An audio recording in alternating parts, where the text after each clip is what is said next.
Good morning, Story Trading VIPs. It's Monday, March 20th. Okay, we got a lot to cover today, a lot to go over banks. First, a little bit of the schedule. Tomorrow is LLAP earnings.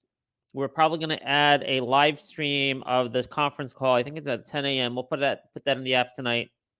And then we might also get together later tonight at 9 p.m. if I can get a few people together to do a full LLAP earnings preview. So stay tuned for the possibility of that. But first, banks. Credit Suisse. All right. This was not unexpected. All right. I last week I made a prediction Credit Suisse would be out of business by Friday. All right. Took a couple extra days. I mean, they're still in business, but under UBS. And it was a take under, as I had predicted, a take under, not a take over. And you can see here First Republic. So not unexpected. The reverberations in First Republic is, hey, there could be a take under here too. So something to be careful of. Now, so these are all expected things that we had, that we predicted last week, that we talked about it with Credit Suisse and First Republic. Now, what's not, I thought the rest of the bank, the regional banks would be crushed today because of worries of take unders and dilution and things like that.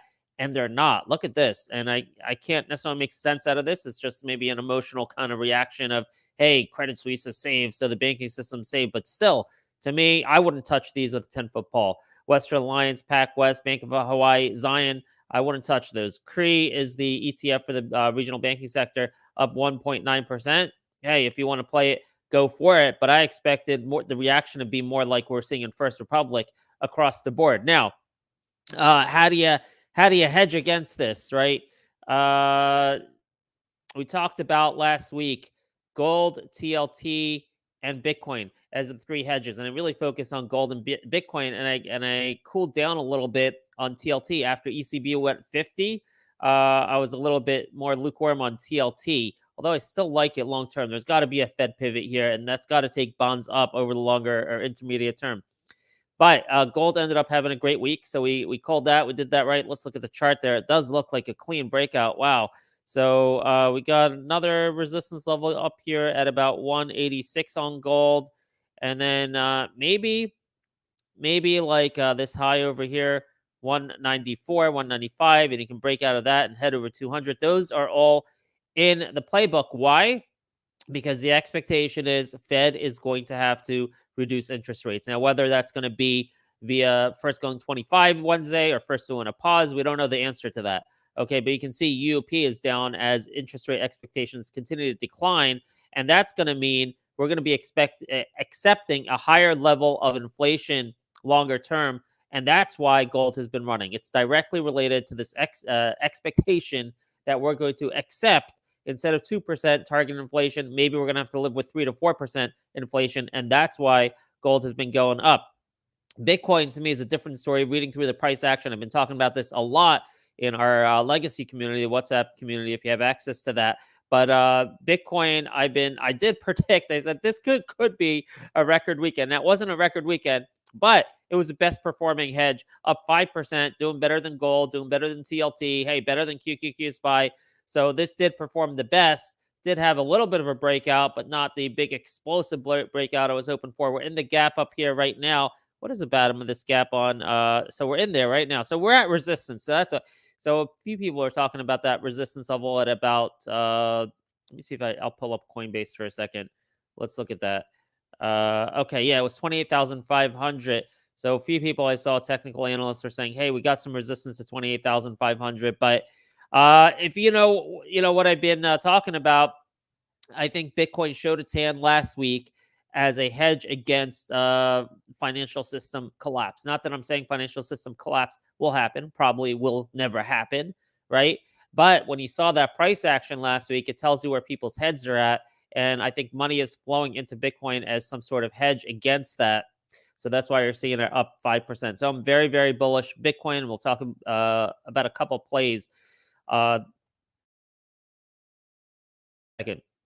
Hey, you can see ARKK. So now let's look at stocks for a second. QQQ, SPY, ARKK. This is really confusing to me. Very hard. I think it's much easier to predict, the tailwind for gold and Bitcoin than it is to say what's going to happen with the markets. Last week, was like explosive move in QQQ. Very interesting, big money flow into QQQ, but also there was a huge put buying last week. So it looks like people are basically saying, hey, let's go long because of a Fed pivot, but let's add puts in case there's a financial meltdown. I think that's the play that's been happening in the market. And with the Fed pivot probably coming at some point, money's going into equities. But where the, intermediate term, long term, I'm very suspect of this, right? We could have a big bounce, I guess, based on Fed pivot. But going back in 2008, 2009, Fed interest rate cuts did not help. Okay, so I still worry about severe recession. I worry about fallout from banking crisis. I don't think it's over. I think there are more shoes to drop. So be very careful with QQQ SPY. And to me, again, this lower interest rates, the expectation of Fed pivot, to me, that's best for gold. And then again, Bitcoin, we've seen that as a hedge in case any more financial accidents happen. So that's my take on the banking sector. Now let's move over to talk about crypto a second. You can see these ETFs, BITO and GBTC. I added some of this to my IRA last week. BITO. Now, probably the top place to play on Bitcoin is going to be Coin, Mara, Riot. Now, I focused in on BTB last week because it was breaking the 20 DMA. And I'm like, hey, this has a lot of room to the 50. And maybe it'll have an outsized move. Maybe it's not going to move directly with Bitcoin price. Maybe because it had this collapse and it previously had a run. So maybe you're going to have some traders coming back into it. And maybe, that's basically the idea behind this. This is a Bitcoin mining company, a very small microcap company, not something you can see here. They have some news about their mining activities. So this is not like a solid long-term company, but we'll see. We're up on it since Friday. And I think probably the better way to play it is going to be Coinbase, Mara, and Riot. Those are the top three plays in that space, but I don't mind playing the little micro caps as well, which is what I'm doing with BTB. And then PHUN, PHUN, something to watch. Apparently, they have a big Bitcoin position. Now, I didn't look into this, but I heard on social media, and I knew from like the last interview we did with him that they do have a Bitcoin position. I don't know if they've had to sell it, if they're still holding it. Is there a possibility that they have more Bitcoin, than this market cap? I don't know. Maybe. All right. Something to look into. If you guys have time to look into PHUN, this might be something that can run if Bitcoin flies. And of course, MicroStrategy, MSTR, another big cap play on Bitcoin going up. But I think Coin, Mara, Riot, the more pure play ones, probably the better bets. Okay, that's crypto. Now let's move to individual stocks and see if there are any opportunities out there this morning. First, real quick, see if I missed anything here in the last 15 minutes or so. All right, so what I got here, I got a few tickers, all right? Nothing huge. I do want to hang on because I want to give you more insight into LLAP earnings tomorrow, but there was some news on Syneos Health, SYNH, a new name to me, but why did I see it? Because I follow Microsoft. They had a deal, an AI deal with Microsoft, a multi-year agreement with Microsoft to accelerate AI across the clinical to commercial continuum. So this is a healthcare company that's now working with Microsoft, and it actually talks about OpenAI in here. I assume that means ChatGPT. So you can take a look at this press release. So this is something, and if you look at the chart, it's been down. So this is a nice catalyst to me to turn this stock around. And we're talking about a $3.5 billion company with options as well. So this is really interesting to me. I would not be surprised to see SYNH up several dollars today. There was no opportunity to really get it in pre-market. You can see the ask is $53. But this is something, it's at $33.41. I would not be surprised to see this pump to $36.50, and it might happen fast in the opening minutes. It's a possibility, all right? So you got to spread your bets. So that's one play that I think has good risk reward today based on that news, SYNH. Okay, a couple other news items out here. Tony from our community has been following ASXC. He made a presentation for us. If you open the app and you go to the archives, the community section of the archives, you can see the presentation by Tony on ASXC. Thinking, hey, this could compete with Intuitive Surgical one day. They had some nice news this morning. Nice news, FDA clearance for pediatric indication of their SYNH of their surgical system. So now it's approved. It was already approved in Europe and Japan, and now it's approved also in the United States, and the stock's getting a little bit of bid on it. I don't like this 20, 50 bearish cross that's forming. But hey, if this news is good, maybe if it's interpreted as good, you can get like 69, 70 cents. I'm not making a bet on. I'm trying to stay away aside from that BTB. I think one of the features we're seeing, going back to the banking stocks for a second, one of the features we're seeing with trillions of dollars looking for a new home, sloshing around, right? These big moves in gold and bonds and Bitcoin. One of the things we're seeing is money moving to big caps and away from micro caps. I call it flight to quality is one of the features we're seeing. So I'm a little bit hesitant to jump into these smaller stocks right now, especially if they need to raise money. It's not a great situation for them with banking crisis to be in micro caps that need to raise money at some point. And I'm sure ASXC probably does need to raise money at some point. That's why I like a stock like SYNH better, $3.5 billion market cap with significant revenue. I'm not sure about their profitability, but I did take a quick look at it this morning, and it seems like a solid company with quickly growing revenues. So SYNH, I like it over ASXI from a risk reward perspective today. There was some news on AMLI. Now I can't see the chart here, unfortunately. TD messes this up, but this has been down for a long time. They had some news this morning, but I do not know how to interpret it. I threw it in our legacy community. You can see it also in our app on their AMLI. You can see that news release here. So I'm not sure the impact of this report on lithium. If someone wants to take a look at that and let our community know what they think, if it's a good impact, a bad impact, you can rate that impact right in our app, how important you think it is. So AMLI, something potentially, it's moved 5 cents since we found that 222 this morning to 227, but I'm not playing that this morning either because I don't really understand the importance of that news release. All right, let me skip to, we talked about the cryptos. Actually, let me talk about Mara resistance here and targets, okay? Because this one we talked about last week. We gave you a $9 200 DMA price target on that. It's very close. I mean, it looks to me like it's inevitable that it's going to get there. So that's Mara, and we'll have to see what happens after that. Again, Coin, very interesting. Big price target increase, by the way, this morning. Coin got a price target increase from like $65 to $200 from Tiger. I've never heard of Tiger Securities. I mean, maybe I've seen their name a couple times, but not a common one. So Coin, big upgrade. Why don't I have big moving averages here? Wow, look at that. 5,200 bullish cross. Ooh, wow. This makes me even more excited about Bitcoin. This is looking good. I really like Coin here. Don't have those moving averages, but you can see resistance here at $87. And you have this gap over here at about $95 to contend with. So I really like Coin over here, and a nice upgrade today. It's really going to move with Bitcoin, but you know, I'm bullish Bitcoin anyway. So, all right, got another microcap to talk about before we get to LLAP. Two more microcaps. OTLY Group. This is not so small though. This is $1.37 billion. This came on our feed because we follow Microsoft. We follow McDonald's and OTLY. They had some news here. OTLY inks deal to provide oat milk for McDonald's coffee drinks in Austria. That sounds great, but I don't know the company well. I don't know if this was expected. I don't know if they have any other deals with different McDonald's regionally throughout the world. So it's hard for me to make a judgment on this. You can see here, though, this morning you have an analyst coming out maintaining a $7 price target. And technically, if you follow this company, if you like this news, I'll tell you the technicals look good here. It's trying to break above the 50 DMA.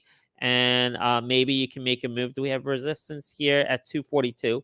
So you got some resistance at 242 and then 270. So that's OTLY, OTLY, 242, and then 270 possible targets, possibly in short order today or tomorrow. But again, I don't know this company well to have high conviction on it. Take a look at it. If you like it, let us know what you think.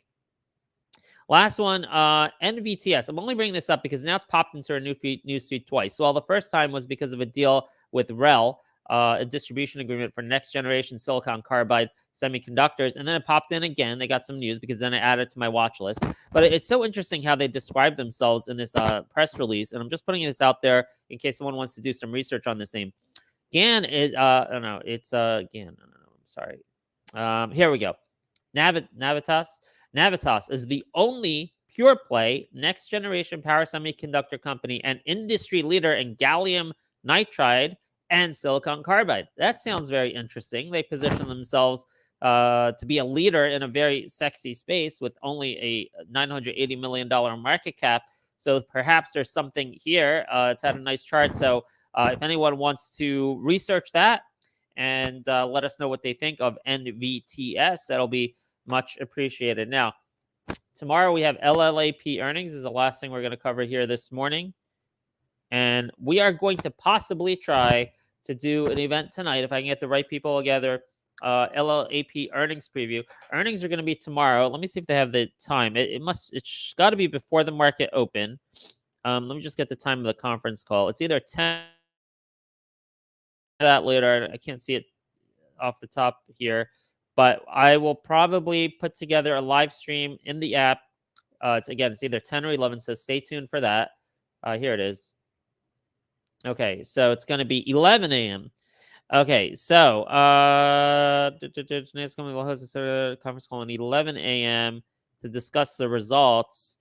You know what's interesting? It doesn't even say when the results are going to be out. You can assume it'll be tomorrow morning, but usually they're more explicit about that. So tomorrow before the open, I would think. But could it be today after the close? I don't know. Maybe. All right, LLAP. Look, it did a gap fill here. I hate that this happened. I expect, I've been wrong on this for weeks. I expected over the 200 DMA. I expected it to hold the 20 DMA. I expected it to hold the 50 DMA. What's the next? Went through so many support levels. The next support level is right here at the gap fill. So it filled the gap on Friday. So one's got to think, man, that's the last support. I mean, if this thing breaks below the gap fill, then, I mean, what do we have wrong here? But I've done a lot of research on this, and I can't imagine this breaking below the gap. Now, you have earnings tomorrow, so you never know what happens if they bomb earnings. But I went through the last conference call and the guidance on there, and it looked really good and really rosy as far as robust revenue growth. Now, they're still losing money, and I think this has a lot to do. I think the banking crisis and the fact that they're still losing money and may need to raise has a lot to do with why the stock has been going down. All right. Basically, any stocks that need to raise money are getting completely punished. You've also seen it with Brio down 20% since earnings. And that's really the story. So if they can avoid a bad raise or a dilutive raise, and then they can continue growing their revenue basically over 100% a year, LLAP, then you got to think that at some point here, you're going to find the bottom. And I'd like that to be at the gap fill here. But really,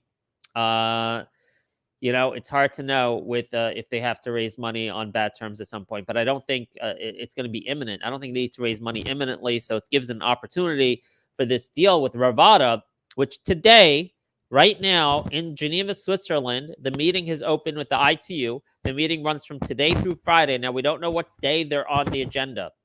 Okay, but the meeting's going to end this week. And then we will know pretty soon, either through a leak this week or when the official decisions are posted on the ITU website as possibly as early as this Friday, but more likely next week. We're going to know if the Rabizadeh deal is approved. And based on all the research I've done, that's the main stumbling block. Rabizadeh is a legit company with legit backers, is a legit contract. And the only thing is they got to get approved by the ITU. And I've done a lot of research on this with a few folks, and I really think the odds of approval are very, very high. Could have the wrong read. I'm not on the ITU board. All right. A lot of that's kind of like a hidden process. But based on what I've seen and the past ITU decisions and the applications submitted and everything to ITU, I really think the deal, the $2.4 billion deal, is going to be approved. Now, again, what's the risk? The risk is further financial crises. That's the real risk. $2.4 billion.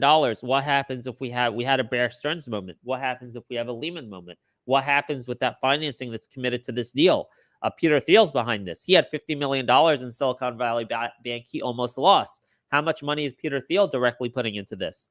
I don't even know how much it's worth. I assume it's billions, right? What if he's putting in 500 million or more? And what if it's in some institution and it gets zeroed out? I don't know. Like, well, how many bonds? $17 billion in bonds were zeroed out at Credit Suisse over the weekend, which could have some sort of contagion and domino effect in the bond market. So there's risks there. And I think that, to me, that's the main reason the stock has been down. It's that and the ITU approval. Right, get the ITU approval out of the way, and then you got to deal with the financing issue. But the way I look at it, this is cheap. This company is cheap anyway. Even without the Rabizadeh deal, go look at how quickly they're growing revenue and their cash runway.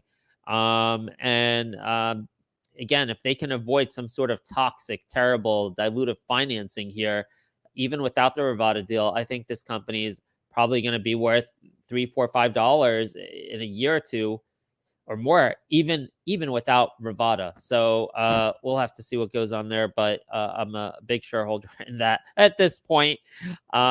And stay tuned for more events, possibly tonight, definitely tomorrow on LLAP earnings.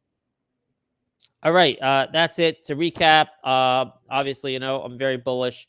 Bitcoin and also SYNH today, I really like for today, and possibly OTLY, OTLY.